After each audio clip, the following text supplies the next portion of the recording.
नमस्कार मित्रों। मृत्यु एक अवश्यंभावी प्रक्रिया है।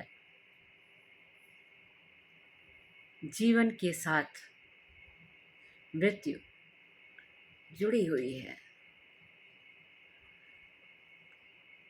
जिसने भी इस धरती पर जन्म लिया, जन्म लेने के साथ ही मृत्यु का दिन भी निश्चित हो जाता है। इस तथ्य को जानते हुए भी हर एक व्यक्ति ऐसा समझता है जैसे वो इस दुनिया में अमर होकर आया हुआ है। वो इस दुनिया में रहेगा, बाकी शायद जिनको जाना है वो जाएंगे, पर वो नहीं जाएगा। एक बहुत बड़ा भ्रम हम जानते बूझते हुए भी अपने मन में पाले रखते हैं।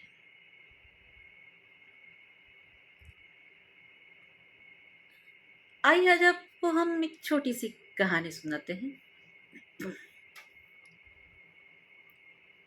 एक बार कैलाश पर्वत पर शिव जी की सभा में लगभग सभी देवी देवता अपने अपने वाहनों पर सवार होकर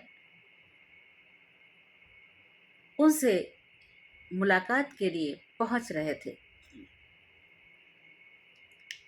भगवान विष्णु भी अपने गरुड़ पर सवार होकर वहां तक पहुंचे। फिर उन्होंने गरुड़ पर से उतरकर कैलाश पर्वत की तरफ प्रस्थान किया। गरुड़ बाहर बैठकर उनके आने की प्रतीक्षा करने लगा। कैलाश पर्वत के इर्द गिर्द का जो दृश्य देख रहा था वो उसे बड़ा ही रोमांचक सा महसूस हो रहा था।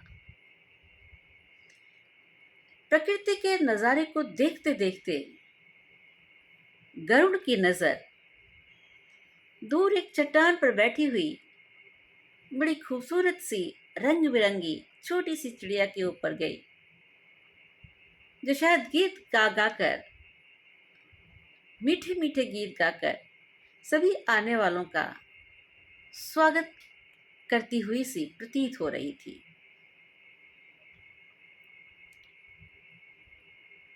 उसी समय यमराज भी आए और वो भी कैलाश की तरफ बढ़ने लगे। उससे पहले उन्होंने गरुड़ को, उस छोटी सी चिड़िया को देखते हुए देखा। उन्होंने स्वयं भी उस चिड़िया को देखा और उनकी जो भ्रिकुटी थी, उनकी जो भौहें थी, एक क्षण को तन गई। वो कुछ बोले नहीं, लेकिन उनकी इस भ्रिकुटी को, तनी हुई भ्रिकुटी को गरुड़ जी ने देख लिया और तुरंत ही उन्हें ये आभास हो गया कि जिस तरह से यमराज उस चिड़िया को देख रहे हैं, लगता है उसकी मृत्यु आज सुनिश्चित है। यमराज जी अंदर चले गए कैलाश पर्वत की तरफ, और गरुड़ के दिमाग में ये बात आई कि इस चिड़िया को बचा लिया जाए, इसे यहां से कहीं बहुत दूर लेते जाते हैं, जिससे कि यमराज की दृष्टि इस पर ना पड़ सके। उन्होंने उस छोटी सी चिड़िया को अपने पंखों पर सवार किया और कई समुद्र पार करके दंडक वन में पहुंचे, ऋषि के आश्रम में पहुंचे और वहां पर एक आम का घना वृक्ष था। उसकी एक डाली पर उस नन्ही सी चिड़िया को रखकर सुनिश्चित होकर कि अब उसको कोई मार नहीं सकता है, और तुरंत उड़कर कैलाश के पास पहुंच गए और मन ही मन अपने आप में बहुत संतुष्ट से होने लगे कि आज मैंने इस नन्ही सी चिड़िया की जान बचा ली यमराज से। अंदर सभा समाप्त हुई। सभी देवी देवतागण बाहर निकले, सब जाने लगे। यमराज जी भी विष्णु जी के साथ बाहर आ रहे थे। उन्होंने देखा, दृष्टि डाली, चिड़िया वहां नदारद थी। उन्होंने अपने दिव्य दृष्टि से सारी वास्तविकता को देख लिया और मंद मंद मुस्कुराने लगे। विष्णु जी ने उन्हें मुस्कुराते हुए देखा तो उनसे प्रश्न किया कि अरे क्या हो गया यमराज, आज बड़ा मुस्कुरा रहे हो मंद मंद। यमराज जी ने कहा कि क्या बताऊं, आज जिस काम को मुझे करना था उस काम को आपके गरुड़ ने संपन्न कर दिया। कहते ऐसा क्या हुआ?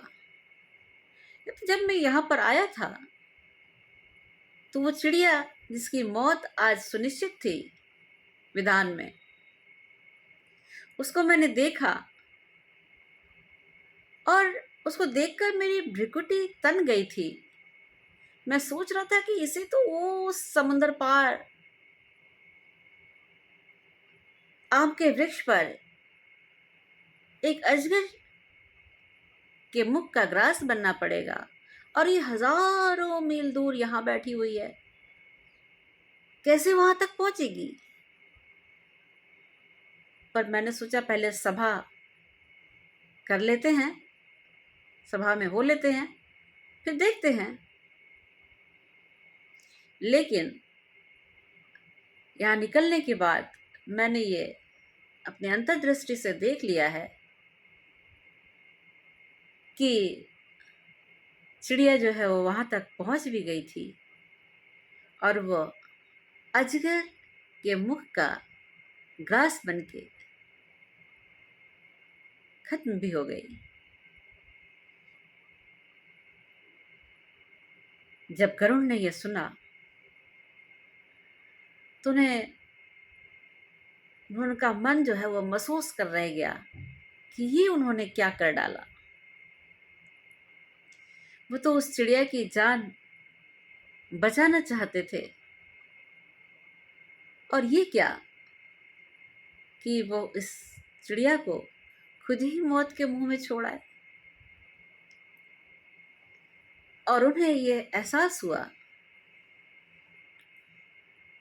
कि कुछ कार्य जो यमराज को करने हैं, जिनका दिन समय तिथि नियत है, उसमें कोई और कुछ भी नहीं कर सकता है। कितना भी करना चाहे उसमें कुछ भी नहीं कर सकता है।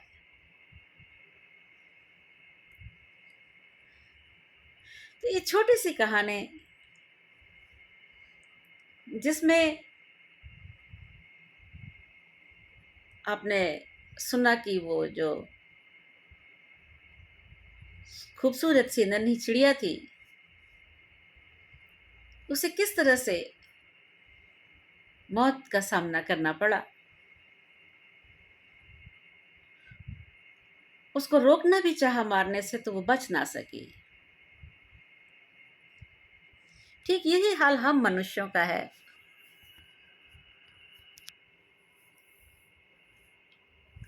हम चाहे कितना भी करें, मृत्यु जहाँ से, जब से, जैसे भी आनी है हम तक रास्ते खोज कर पहुंच ही जाती है। और फिर भी हम गुमान में डूबे हुए रहते हैं। हमें लगता है हमारा कुछ नहीं होगा, हमें तो कोई मार ही नहीं सकता, हम तो जैसे अमर होकर आए हैं। और हम न जाने कितने कृत्य करते रहते हैं, कितने सुख सुविधा के साधन जुटाते रहते हैं, कितना जोड़ते रहते हैं। हमारे उस जोड़ तोड़ को देखकर ये कोई समझ नहीं सकता कि हमें इस चीज का आभास है कि वहां पर तो हमें खाली हाथ ही जाना है और एक दिन जाना ही है, वो हमारे साथ जुड़ी हुई है। संग्रह बुरा नहीं है, लेकिन वो संग्रह किसी के आवश्यकता को मार कर लिया जाए, वहां पर बुराई आ जाती है। और यह सोचकर अपने जीवन में संग्रह करना चाहिए कि साईं इतना दीजिए जामे कुटुंब समाए, मैं भी भूखा ना रहूं और साधु न भूखा जाए। संग्रह इतना होना चाहिए, उससे ज्यादा यदि हम जुटा कर जाते हैं ये सोचकर कि मेरे से पीछे वालों को काम आएगा, हमारे पुत्र पौत्रों को काम आएगा, प्रपौत्रों को काम आएगा, तो हमारे वेद पुराण भी कह गए हैं कि पूत कपूत तो धन का और पूत सपूत तो धन का। यदि पुत्र सुपुत्र निकल गया तो वह स्वयं भी बहुत कमा लेगा, और यदि वो कुपुत्र निकल गया तो जो है उसे भी डुबो देगा, उसको डुबोने में भी उसको ज्यादा समय नहीं लगेगा। इसलिए एक सच कि मृत्यु का सामना तो हमें करना ही है, और वो क्षण कौन सा होगा हम में से किसी को पता नहीं होता है।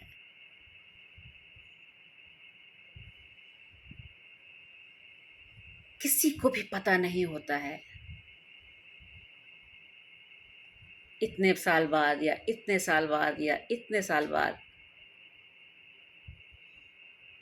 या अभी इसी वक्त, कुछ भी पता नहीं होता है हम। तो इस बात का हमें खास ध्यान रखना चाहिए कि इस अटल सत्य को हमेशा अपने अंदर अपने मन में बिठाकर तभी हमें किसी कार्य पर विचार करते हुए उसको अंजाम देना चाहिए। केवल सुखी रहने के लिए किसी दूसरे को दुख पहुंचाकर खुशियां ढूंढना हमारा मकसद नहीं होना चाहिए।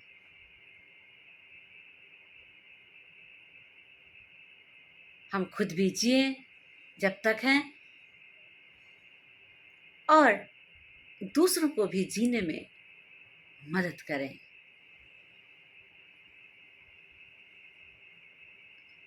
हर सुबह ईश्वर को धन्यवाद दें कि उसने हमें एक नई सुबह देखने के लिए दी, और हर रात ये सोचकर विचार करके सोएं कि आज का जो दिन था क्या आपने उसमें कुछ भी अच्छा किया, कोई अच्छा काम किया जिससे आपके मन को संतुष्टि मिले।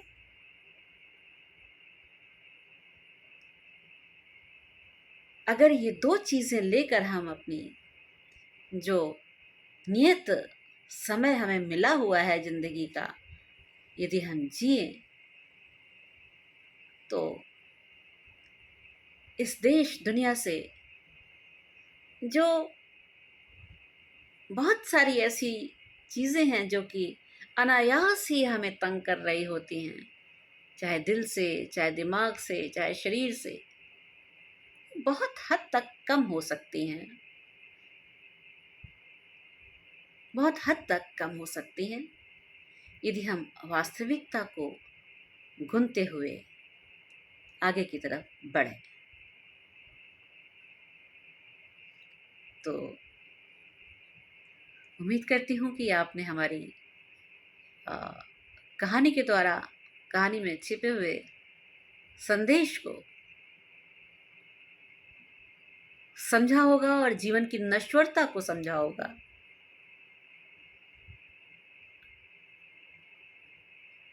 और यदि हम इस चीज़ को भली भांति समझ जाएं तो निश्चित तौर पर कई बुरे कार्य होने से बच जाएंगे।